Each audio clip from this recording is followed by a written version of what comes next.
Hello बच्चों, स्वागत है आप सभी का इस नए वीडियो में। तो आप मैं आ गया हूँ आगे। आप लोगों ने जो वीडियो देखा होगा स्टाफिंग का, हम लोग वहाँ पे हम लोगों ने पढ़ा स्टाफिंग का डेफिनेशन और इम्पोर्टेंस। तो चलिए अब इसी के साथ हम लोग आगे बढ़ेंगे और आज हम लोग पढ़ने वाले हैं स्टाफिंग प्रोसेस के बारे में। तो आई होप आप सभी को समझ में आ रहा होगा और आपके जो भी डाउट होंगे आप वो सारे कमेंट में डाल दीजिए और ये वीडियो जो है अपने दोस्तों को भी शेयर करिए। मैं चाहता हूँ कि एग्ज़ाम में जो बच्चा अगर नहीं भी पढ़ा है तो वो ये वीडियो देख के कुछ भी वो माइंड सेट में अपना रख सके, ताकि वो कुछ भी आंसर कर सके। ऐसा ना हो कि आपके पूरा ब्लैंक करके और जस्ट आप जब भी जहाँ जो भी कुछ कर रहे हो, अगर 5-10 मिनट फ्री हो, 10 मिनट फ्री हो, आप जस्ट ये वीडियो चालू करके आप सिर्फ सुन लो, तो मुझे लगता है कि आपको बहुत ही हेल्पफुल रहेगा। तो चलिए हम लोग अपने टॉपिक स्टार्ट करते हैं। तो स्टाफिंग जो है प्रोसेस, उसके बहुत सारे स्टेप्स है। तो पहला जो स्टेप होता है उसको हम लोग बोलते हैं estimating man power requirement. Man power requirement estimate करना मतलब कि अनुमान लगाना कि कितने लोग चाहिए, किस तरह के लोग चाहिए, किस स्किल वाले लोग चाहिए। तो ये जो काम होता है वो होता है एस्टिमेटिंग मैन पावर रिक्वायरमेंट में। ओके, तो सही बात है भाई। आप पहले देखोगे ना कि आपको कितने लोग चाहिए अपने ऑर्गेनाइजेशन के लिए। आपने खोल तो लिया भाई बड़ा दुकान, अब आपको लोग चाहिए तो कितने लोग चाहिए, किस टाइप के लोग चाहिए, क्या उनका एजुकेशन होना चाहिए, क्या उनका स्किल होना चाहिए। अच्छा, ये स्किल के लिए ये बंदा ठीक है या स्किल के लिए ये बंदा ठीक है, इस काम के लिए ये बंदा ले सकता है। तो ये सारा जो आप अनुमान लगाते हैं, एस्टिमेशन लगाते हैं, तो इसी को हम लोग बोलते हैं एस्टिमेटिंग मैन पावर रिक्वायरमेंट। तो क्या होता है कि how many number of employees you want and which type of employees you want, मतलब उनका एजुकेशन क्या होना चाहिए, उनके स्किल्स क्या होना चाहिए। तो इसकी जो एनालिसिस है इसमें दो टर्म्स आते हैं जिसको हम लोग बोलते हैं workload analysis and work force analysis. तो वर्कलोड एनालिसिस क्या होता है, जिसमें हम लोग डिटरमाइन करते हैं, मतलब देखते हैं कि नंबर ऑफ एम्प्लॉयज कितने चाहिए और टाइप्स ऑफ एम्प्लॉयज जो आपको कितने चाहिए, किस टाइप के एम्प्लॉयज चाहिए और कितने लोग चाहिए एक पर्टिकुलर जॉब के लिए, उसको हम लोग बोलते हैं वर्कलोड एनालिसिस। और वर्क फोर्स एनालिसिस क्या होता है, उसमें हम लोग देखते हैं कि कितने नंबर ऑफ पीपल्स एक्चुअली जो है अवेलेबल हैं आपके ऑर्गेनाइजेशन में, मतलब कितने लोग हैं वो हम लोग देखते हैं वर्क फोर्स एनालिसिस से। और कितने लोग आपको चाहिए और किस टाइप के चाहिए उसको हम लोग देखते हैं वर्कलोड एनालिसिस को। और इसी का थर्ड स्टेप जो हम लोग बोलते हैं कंपैरिजन, कंपैरिजन करते हैं हम लोग वर्कलोड एनालिसिस को वर्क फोर्स एनालिसिस से। तो इससे जो है आपका, मैंने याद है कॉन्सेप्ट बताया था ओवर स्टाफिंग और अंडर स्टाफिंग, वो जो है ये करने से आपका नहीं होता है। आप जो है बैलेंस मोड में एम्प्लॉयज़ को ले पाते हो। इससे आपको आइडिया हो जाता है कि भाई इतने लोग हैं मेरे ऑर्गेनाइजेशन में, अच्छा अब इतने लोग मुझे चाहिए, इतने स्किल वाले मुझे चाहिए। तो ये बहुत ही अच्छा वे ऑफ है एनालिसिस का। तो इसी के साथ हम लोग अपने नेक्स्ट सेकंड पॉइंट पे स्टाफिंग के प्रोसेस पे जाएंगे, जो कि है रिक्रूटमेंट। रिक्रूटमेंट आप लोगों ने बहुत बार सुना होगा और आप लोग तो भाई अभी दिन भर फ़ोन यूज़ करते हो, यूट्यूब यूज़ करते हो, सब जगह देखते हो भाई जॉब के लिए रिक्रूटमेंट है, इस चीज़ का रिक्रूटमेंट है। तो रिक्रूटमेंट मतलब बच्चों आप लोग को मोटा मोटी अच्छा से पता ही होगा, फिर भी थोड़ा सा बता देता हूँ मैं आपको। तो रिक्रूटमेंट में क्या होता है कि recruitment refers to the process of inducing people to apply for the jobs in the organisation. मान लीजिए आपके ऑर्गेनाइजेशन में कोई वेकेंट पोस्ट है, खाली है। तो आप क्या करोगे, लोगों तक अपना जो है एप्लीकेशन पहुंचाओगे या एडवर्टाइजमेंट करोगे, जैसे भी करोगे, ताकि जो है वो आपका जो वेकेंट पोस्ट है आपके ऑर्गेनाइजेशन का वो फुल हो सके। ओके, तो इसमें जो है दो तरीके होते हैं, एक होता है इंटरनल सोर्स, एक होता है एक्सटर्नल सोर्स, जिससे कि आप रिक्रूटमेंट करते हो। तो ये मैं अभी शॉर्ट में बताता हूँ, इसको मैं और डिटेल में जो है नेक्स्ट वीडियो में आपको बताऊंगा। तो इंटरनल सोर्स में क्या होता है, आप अपने ऑर्गेनाइजेशन के अंदर से ही जो है अपने एम्प्लॉयज को रिक्रूट करते हो एक पर्टिकुलर जॉब के लिए जो आपका पोस्ट खाली है। तो उसमें क्या होता है, उसको एग्जाम्पल्स क्या होता है इंटरनल रिक्रूटमेंट के, जैसे आपका प्रमोशन हो गया, ट्रांसफर हो गया, ये होता है आपके ऑर्गेनाइजेशन के अंदर।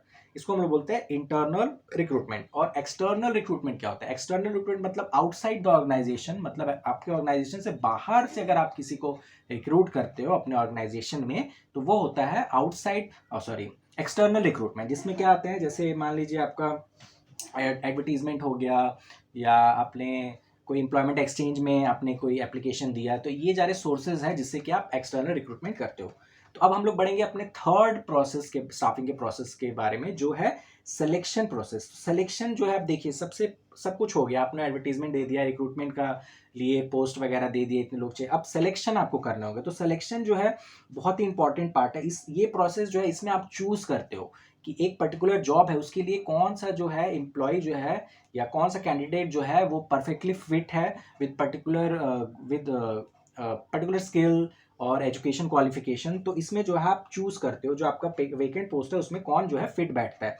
इसमें भी जो है सर्वल स्टेप्स होते हैं। ओके, सिलेक्शन में भी कुछ कुछ स्टेप्स होते हैं, तो फटाफट मैं आपको बता देता हूँ। तो जैसे ही आपके पास एप्लीकेशन आया, अब आप सेलेक्ट करोगे कि किसको मुझे चूज करना है, तो उसमें क्या क्या आप करते हो, पहले रिसीव करते हो और स्क्रीनिंग ऑफ एप्लीकेशन करते हो। जो एप्लीकेशन आपके पास, जैसे रेज्यूमे हो गया आपके पास, वो आया, आपने रिसीव किया, अब उसको आप गो थ्रू करोगे, अच्छा इन्होंने ये पढ़ा है, ये पढ़ा है, इनका ये स्किल है, ठीक है। अब आप देखोगे कि किसका जो है रेज्यूमे या किसका जो है स्क्रीनिंग में आपका रिक्वायरमेंट फिट बैठ रहा है। उसके बाद आप क्या करोगे, एक रिटन टेस्ट ले लोगे, फिर उनका इंटरव्यू ले लोगे, फिर उनका पर्सनैलिटी टेस्ट ले लोगे, फिर मेडिकल टेस्ट होगा, और फाइनली जो है आप उनको अपॉइंटमेंट लेटर इशू कर देते हो और वो सेलेक्ट हो जाते हैं। ओके, सो सिलेक्शन जो है, एक्चुअली में सिलेक्शन जो है एक नेगेटिव प्रोसेस होता है, क्योंकि इसमें जो आपके पास selection is a negative process, ये आप याद रखिएगा, क्योंकि इसमें जो है आपके पास जितने एप्लीकेशन आते हैं आप उसमें से मैक्सिमम रिजेक्ट ज़्यादा करते हो और सेलेक्ट कम करते हो, तो इसलिए इसको जो है नेगेटिव प्रोसेस कहा जाता है। अब इसी के साथ हम लोग बढ़ते हैं अपने नेक्स्ट फोर्थ पॉइंट के बारे में, सिलेक्शन स्टाफिंग प्रोसेस के फोर्थ पॉइंट के बारे में, जो है प्लेसमेंट। तो आप जब आपने सिलेक्शन कर लिया अपने पर्टिकुलर वेकेंट पोस्ट के लिए, अब जो है आप उनका क्या करोगे, प्लेसमेंट करोगे। Placement means putting the selected candidate to the job for which he is appointed.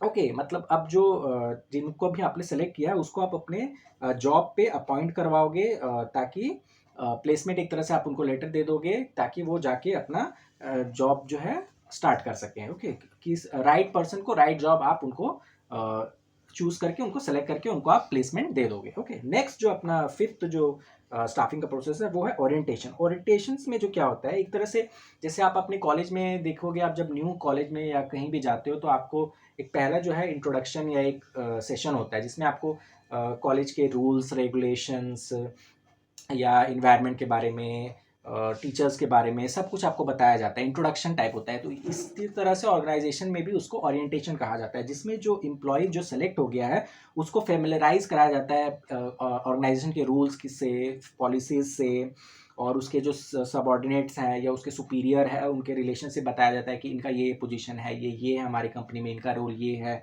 और उसको जो है अदर्स जो चीज़ें हैं, जैसे वर्किंग आवर्स हो गया, लंच ब्रेक कब होता है, टी ब्रेक कब होता है, और जो छोटी छोटी चीज़ें हैं, ट्रांसपोर्ट फैसिलिटीज़ क्या है, मेडिकल फैसिलिटीज़ क्या है, सारा चीज़ जो है ओरिएंटेशन में उसको बता दिया जाता है।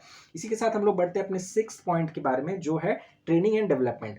अब जो आप लोगों ने एम्प्लॉय को हायर हम लोगों ने कर लिया, उसको ओरिएंटेशन भी कर दिया, तो अब वो तो हो सकता है कि वो आपके ऑर्गेनाइजेशन के हर चीज़ से एकदम परफेक्ट ना हो सकता है वो न्यू हो, उसके पास स्किल है लेकिन अभी तक उसने कहीं काम नहीं किया है। तो अब आपका जो है ऑर्गेनाइजेशन का ये दायित्व तो बनता है कि आप जो है उसको अच्छा से ट्रेनिंग दीजिए, उसका डेवलपमेंट कराइए, ताकि वो जो जॉब के लिए सेलेक्ट हुआ है वो उसमें स्किल तो है बट वो और भी अच्छा स्किलफुल हो सके और भी अच्छे से जो है अपना काम कर सके। अब इसी के साथ हम लोग बढ़ते हैं अपने लास्ट पॉइंट की तरफ, जो है प्रमोशन। ओके, तो अब एम्प्लॉयज़ काम करते हैं लेकिन हम लोग जो है उनको एक मेंटल और एक सेटिस्फैक्शन के लिए और उनको काम में और अच्छा एक बोलते हैं ना बूस्ट देने के लिए हम उनको क्या देते हैं, प्रमोशन देते हैं। तो प्रमोशन में एक्चुअली क्या होता है, आप एम्प्लॉयज़ को जो है लोअर रैंक से हायर रैंक पे ले जाते हैं और उनका पे भी आप इंक्रीज करते हैं, तो ये होता है प्रमोशन में। ओके, तो ये जो है क्यों होता है, हायर रैंक में वो क्यों जाते हैं और उनको पेमेंट आप बढ़ाते हैं, by seeing their ability, competence, efficiency. अगर वो अच्छा काम कर रहे हैं, आपके ऑर्गेनाइजेशन में बहुत ही अच्छा आउटपुट दे रहे हैं, तो आप बारी आती है आपकी उनको एक स्टेप ऊपर दे दिया जाए, उनको एक प्रमोशन दे दिया जाए। तो आई होप आप सभी को स्टाफिंग प्रोसेस समझ में आया हो। बस आप कहीं पे भी वीडियो लगा के देख के सिर्फ सुन लो, आपके सारे डाउट क्लियर हो जाएंगे और अपने दोस्तों के साथ भी शेयर करो। तो चलिए इसी के साथ मैं मिलता हूँ आपको नेक्स्ट पार्ट में। Thank you.